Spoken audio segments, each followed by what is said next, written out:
Hi friends, welcome to our YouTube channel. బాగున్నారు friends? ఈరోజు ఇడ్లీలో అండ్ మునక్కాయ కర్రీ ఎలా చేయాలో ప్రాసెస్ చూపిస్తాను, రండి. ప్లీజ్ సపోర్ట్ చేయండి. మినపప్పును ఓ 6-7 అవర్స్ నానబెట్టుకోవాలి. ఇడ్లీ రవ్వ 2-3 అవర్స్ నానితే చాలు. మంచిగా మిక్సీకి పట్టుకుంటే నైట్ మొత్తం అలానే పెట్టేస్తే మంచి పొంగు వస్తుంది. మంచిగా కలుపుకోవాలి. ఎంత మంచిగా కలుపుకుంటే స్మూత్గా మంచిగా వస్తాయి ఇడ్లీలో.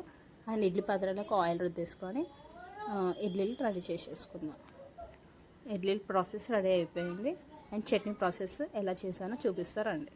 చట్నీ ప్రాసెస్ వచ్చేసి పల్లి చట్నీ మంచిగా వేముకున్న తర్వాత పొట్టు తీసేయాలి. ఎందుకంటే పొట్టు ఉండడం వల్ల పిల్లలకి దగ్గులేస్తుంది. దాంట్లో కొంచెం శనగపప్పు, మినపప్పు, జీలకర్ర, ఆవాలు, వెల్లుల్లి అండ్ పచ్చిమిర్చి, కరివేపాకు వేస్తే చట్నీ సూపర్గా ఉంటుంది. పుట్నాలు అయినా వేసుకుంటారు. పుట్నాలు వేస్తే కొంచెం చట్నీ తొందరగా ఖరాబ్ అవుతుందని పుట్నాలు వేయను నేను. అండ్ పోసేసుకున్నాను. కరివేపాకు, జీలకర్ర, ఆవాలు అవి వేసేసుకున్న తర్వాత కొంచెం హీట్ వాటర్లోనే చట్నీ కలుపుకుంటే బాగుంటుంది. ఇది కూల్ వాటర్ వేస్తే చట్నీ తొందరగా ఖరాబ్ అయ్యే ఛాన్సెస్ ఉంటాయి. అందుకో హీట్ వాటర్ వేస్తాను. అండ్ మునక్కాయ కర్రీ ప్రాసెస్ చూపిస్తాను.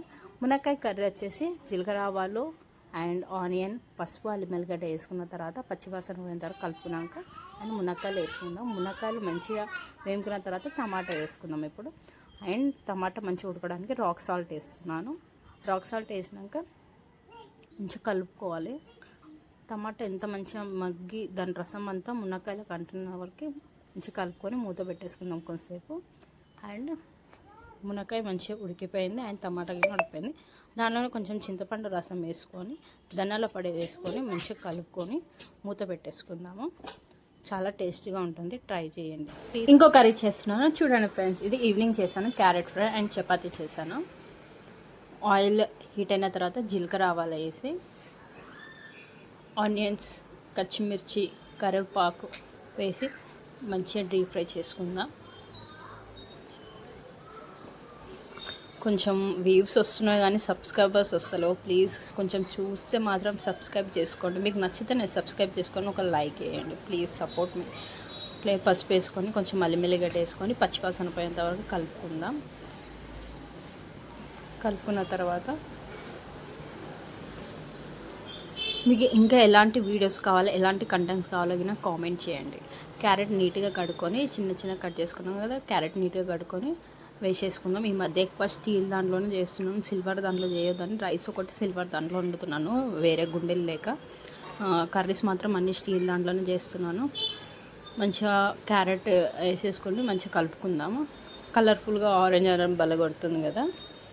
క్యారెట్ ఫ్రై పిల్లలకు కానీ మనకు కానీ చాలా మంచిది. ప్రోటీన్ వీక్లో ఒక 2-3 టైమ్స్ అన్న తినాలి కంపల్సరీ. క్యారెట్ కానీ ఆకుకూరలు కానీ ప్రోటీన్ సంబంధించిన ఫుడ్స్ తింటే హెల్త్కి మంచిగా ఉంటుంది. అలానే క్యారెట్ ఉడకడానికి రాక్ సాల్ట్ వేసుకున్నాను. తర్వాత కొంచెం అంత రుచికి సరిపోయినంత కారం వేసుకున్నాను. క్యారెట్ ఫ్రై పిల్లలకు కాబట్టి కొంచెమే వేసాను కారం కానీ ఉప్పు కానీ. ఎక్కువ కారం ఉంటే పిల్లలు తినలేరు. వాళ్ళ గురించి క్యారెట్ ఫ్రై అండ్ చపాతీ, రైస్లో అస్సలు తినరు క్యారెట్ ఫ్రై, అందుకోసమే చపాతీ చేస్తున్నాను. అలానే క్యారెట్ ఫ్రైకి మంచిగా ఉడకబెట్టుకోవడానికి కొద్దిసేపు అలానే సిమ్ పైన ఉడకనించుకోవాలి. 50% ఉడికిపోయింది. ధనియాల పొడి వేసాను. ఇంకొంతసేపు ఉడకనిద్దాం. అలానే క్యారెట్ ఫ్రై రెడీ అయిపోయింది. చపాతీలో చాలా సూపర్గా ఉంటుంది. ప్లీజ్ ఫ్రెండ్స్, మరీ అడుగుతున్నాను, ఏమనుకోకండి. సపోర్ట్ చేయండి. నాకు మీ సపోర్ట్ చాలా అవసరం ఇప్పుడున్న సిచ్యువేషన్లో. Please subscribe. Thank you.